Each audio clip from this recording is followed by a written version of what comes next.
Bom dia a todas e a todos. Eu me chamo Vitor Lisboa, sou aluno do quarto período de graduação em História pela UFRJ e também membro do LIA, Laboratório de História Antiga. Sou orientado pelo professor David Valério Gaia, professor de História Antiga da UFRJ e também membro do LIA. Gostaria de cumprimentar também a coordenação da mesa e aos professores avaliadores e agradecer aos meus colegas professores e alunos do LIA que me apoiam nessa pesquisa. Gostaria de cumprimentar também o público presente e os demais colegas que apresentaram seus excelentes trabalhos, tenho certeza. Bem, o título desse trabalho é Disciplina, Trabalho e Devoção, uma análise da regra da comunidade dos manuscritos do Mar Morto. Bem, é preciso dizer que essa pesquisa está ainda na fase inicial, fazem 6 meses que eu a comecei, então ela ainda está sem resultados ou dados concretos. E também aqui a GICTAC 2020 é o primeiro evento acadêmico no qual eu apresento o tema. Então o que será apresentado aqui é apenas um esboço do projeto de pesquisa que eu estou desenvolvendo na iniciação científica e também os resultados de leituras que eu realizei sobre o tema, o contexto, a metodologia e o documento. Ainda me faltam algumas questões de cunho teórico que pretendo apresentar na GIC do próximo ano.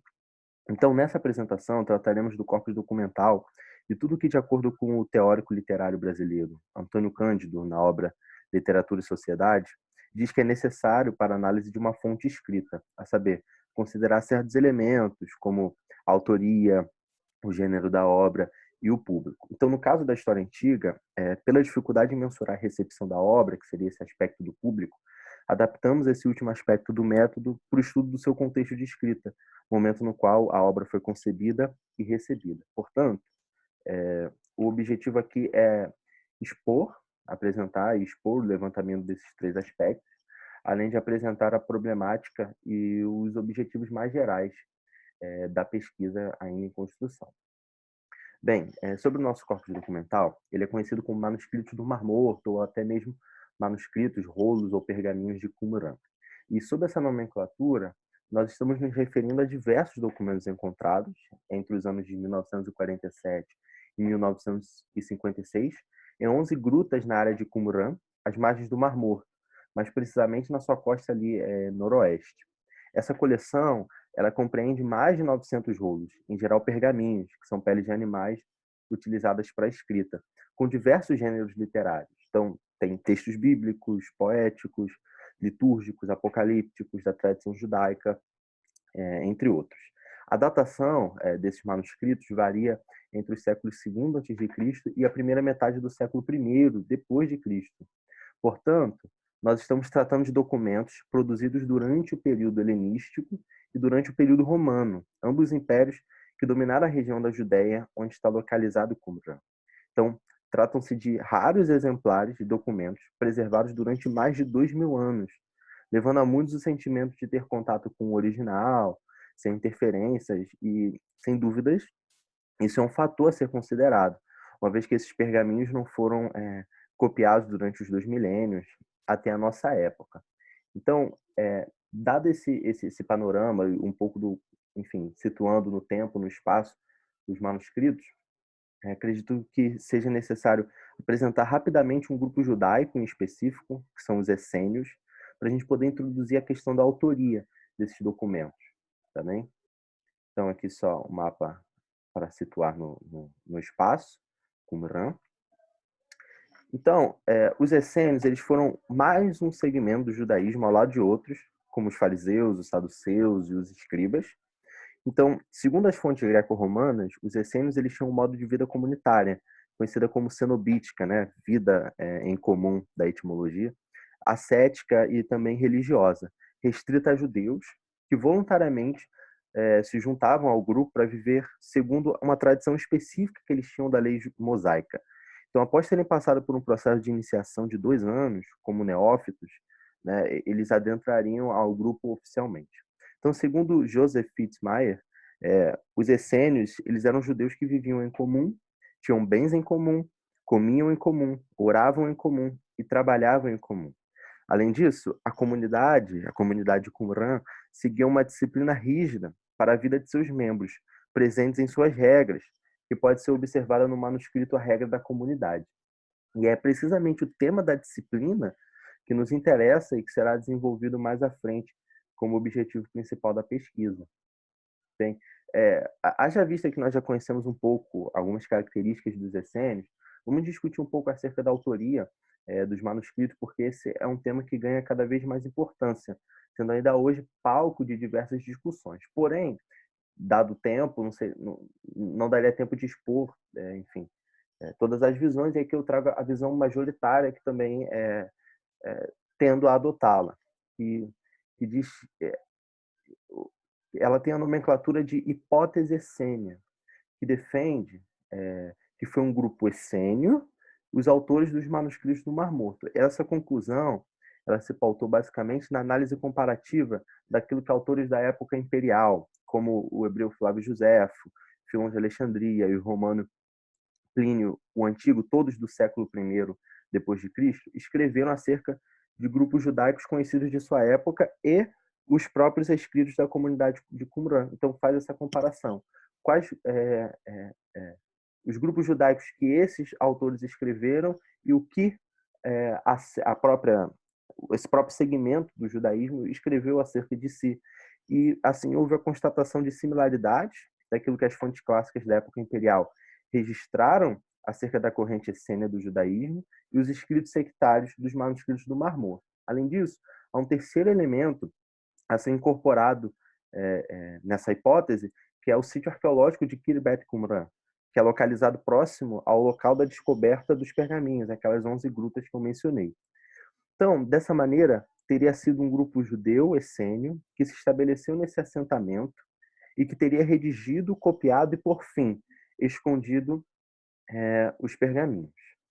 Então, como nós já apresentamos brevemente o tempo, o espaço e a autoria dos manuscritos do Mar Morto, cabe a apresentação do pergaminho em que nós circunscrevemos a nossa pesquisa, uma vez que a quantidade e a diversidade de todo o corpus documental dos manuscritos do Mar Morto demandaria um esforço de pesquisa longuíssimo, maior que os limites da graduação.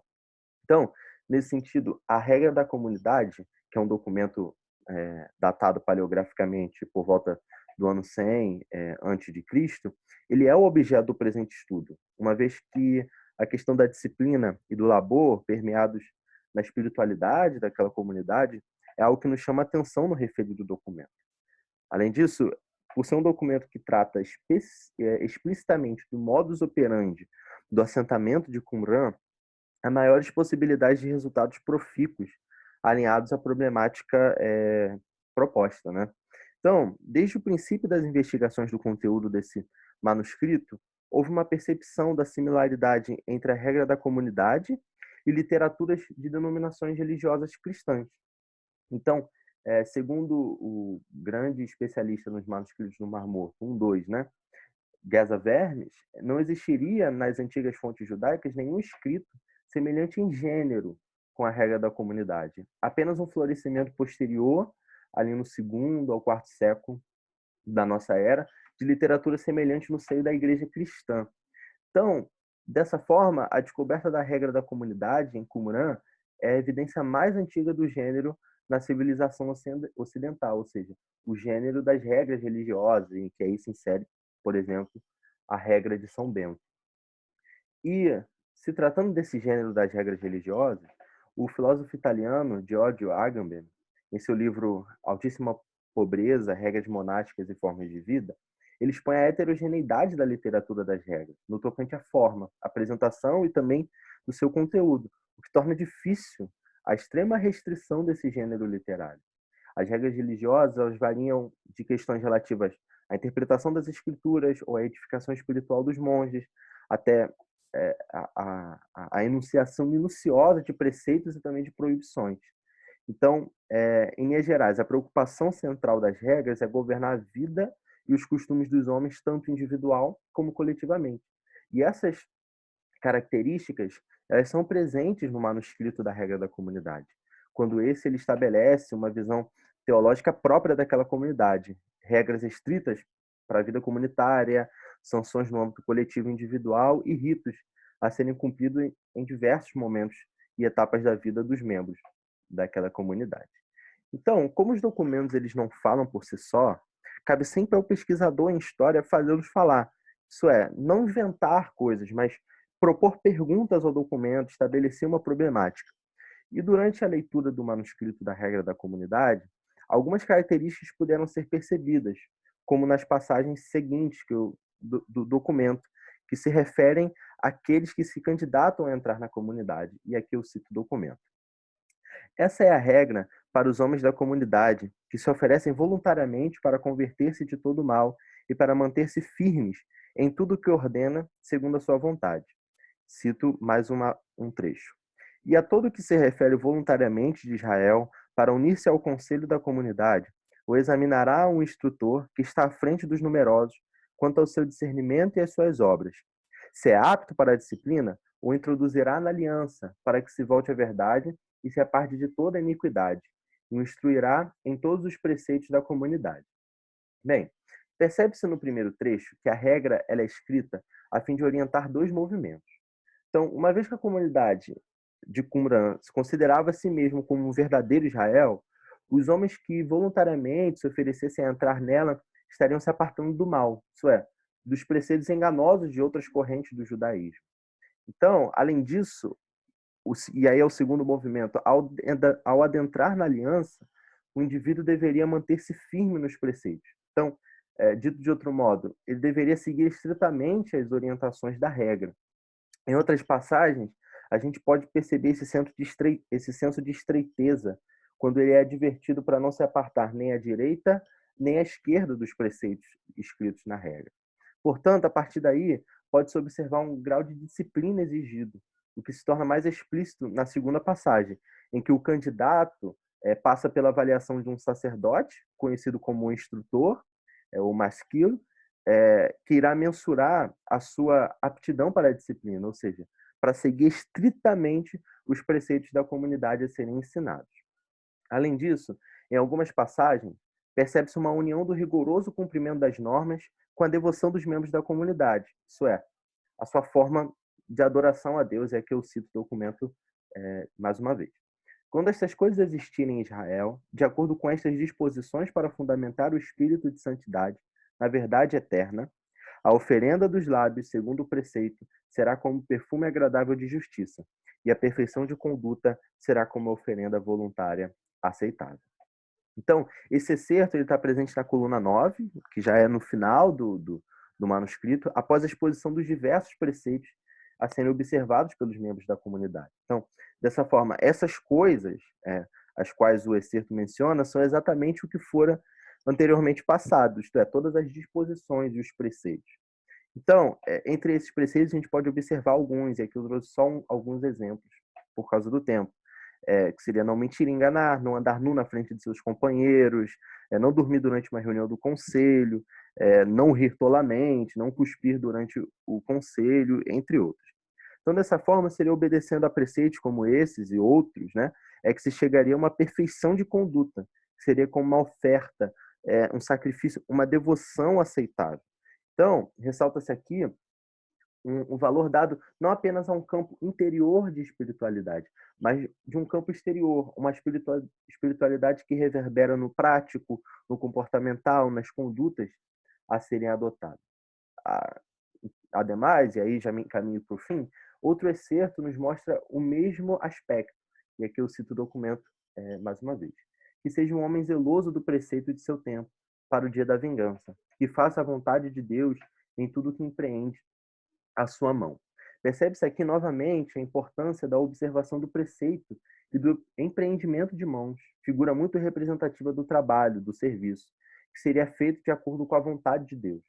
Segundo Geza Vermes, novamente, o trabalho deve ter sido uma parte necessária à existência da comunidade, ficando isso mais explícito pelos artefatos encontrados no sítio arqueológico de Qumran, em que eles cultivavam a terra, faziam cerâmica, curtiam peles e reproduziam também os manuscritos.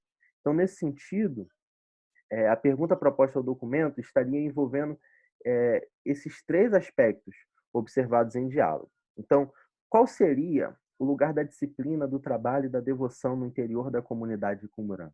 Quais seriam as relações existentes entre esses conceitos no modus vivendi dos essênios, né? Cabe ressaltar que, visto que esse trabalho ainda está na elaboração do projeto de pesquisa, reconhece-se a falta de elementos importantes para o estudo, como um aparato teórico mais desenvolvido para pensar os conceitos de trabalho, disciplina, devoção, ao que futuramente será abordado e incorporado no trabalho. Então, por fim, objetiva-se com o presente estudo, em primeiro lugar, abordar e explorar os manuscritos do Mar Morto, que é uma documentação pouco explorada no âmbito dos cursos de graduação em História no Brasil, configurando-se, então, como um campo de estudos com resultados profícuos para a historiografia. Além disso, busca-se compreender o modus vivendi da comunidade de Qumran através de seus escritos, mobilizando esses três conceitos apresentados: disciplina, trabalho e devoção. E, por fim, entender a operação da vida religiosa essênia juntamente com esses aspectos econômicos, que é o trabalho. Então, é isso. Muito obrigado. Essas aqui são as minhas referências bibliográficas. Obrigado.